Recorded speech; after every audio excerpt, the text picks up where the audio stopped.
We have one more speaker before we take a break, an extended networking break. It's my pleasure to introduce this next person, Danny Massey. Danny is the head of strategy and communications for Expanding ESOPs. I think many of you know Danny. He's super passionate, super hardworking, just a wonderful collaborator and person to be around. If you've been following Danny's work, I think over the last year, I don't know how many op-eds this guy has written, kind of highlighting the power of employee ownership around the country. He's a one-man machine for narrative change, for sure. What I appreciate and love about Danny is that he comes out of the fight for 15 and worker and labor organizing, and he brings that passion and that care for workers to work every day. And it's always a pleasure to see him and run into him and talk about that. So Danny, I'll turn it over to you, wherever you are. There you are.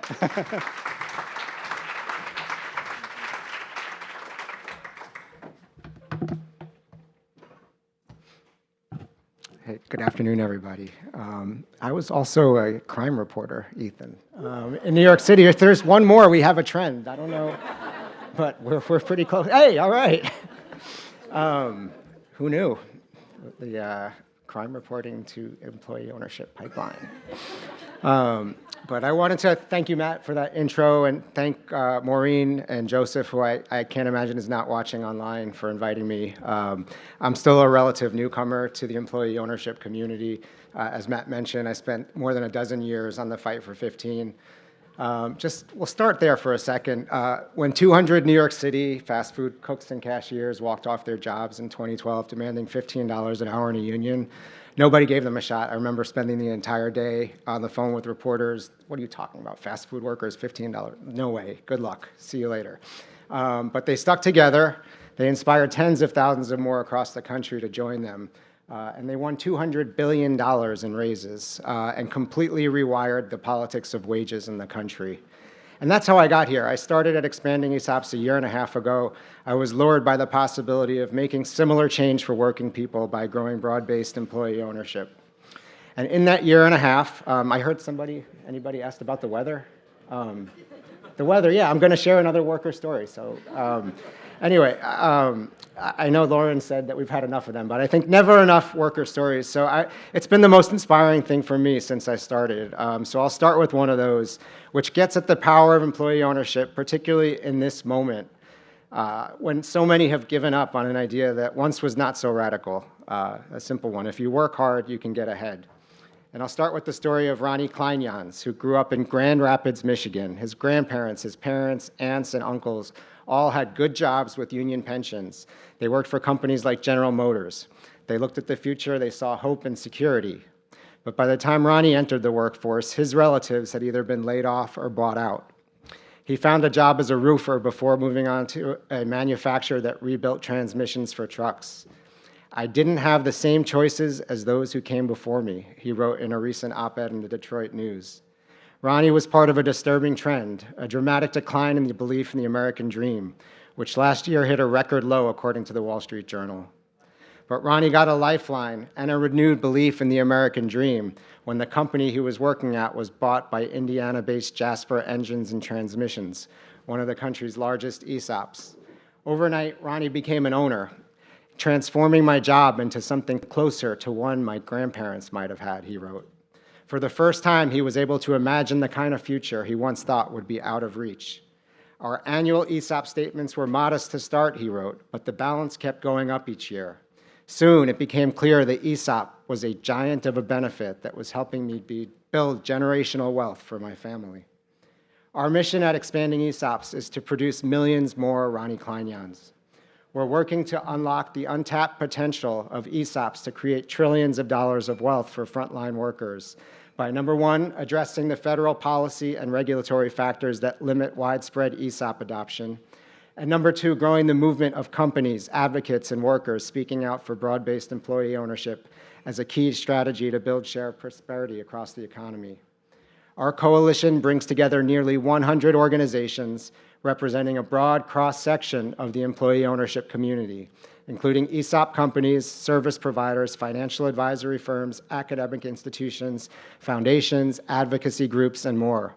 It's a community that is energized and united to build worker wealth and stronger companies and restore our collective faith in the American dream.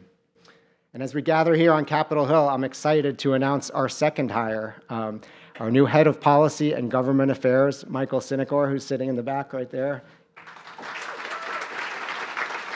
Many of you know Michael. He's a longtime leader in economic policy and retirement security. He played a key role building bipartisan support for the Secure 2.0 Act in his role as economic policy advisor to former U.S. Senator Rob Portman.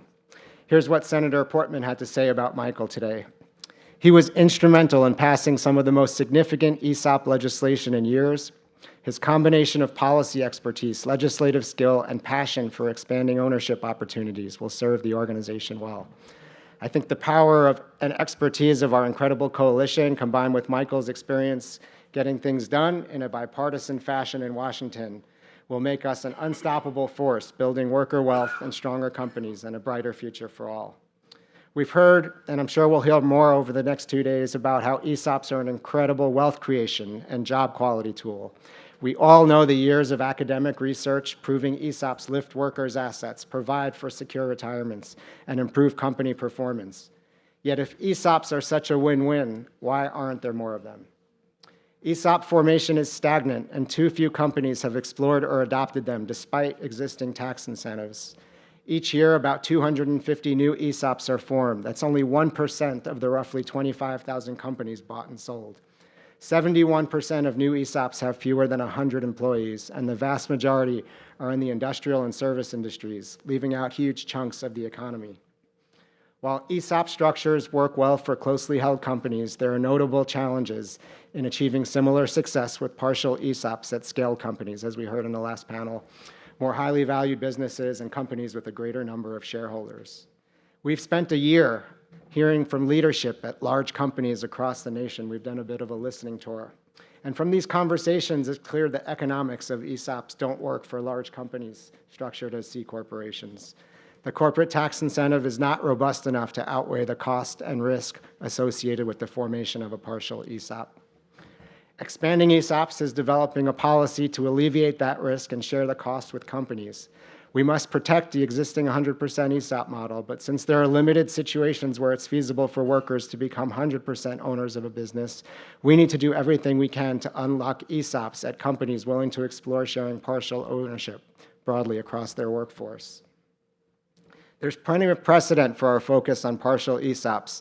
Joseph Blasi sent me a list of about 6 different pieces of legislation beginning in 1974 when ERISA passed, with policymakers working to encourage partial ESOP adoption at publicly traded companies. Over time, ESOP activity became most prominent at smaller firms that benefited from favorable tax treatment for sharing 100% ownership with employees. So those laws kind of sunsetted and went out of style, and over time, the 100% model predominated. But at a time when workers at large employers comprise an increasing share of our nation's workforce, it's the perfect moment right now to return to the original focus of lawmakers by addressing the federal policy and regulatory factors that limit widespread adoption of partial ESOPs. Imagine if instead of hundreds of ESOPs formed each year, we had many thousands across a range of industries and company sizes.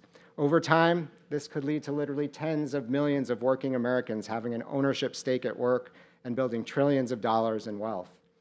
Our mission is an urgent one. Our economy is greatly out of balance, leaving too many Americans behind.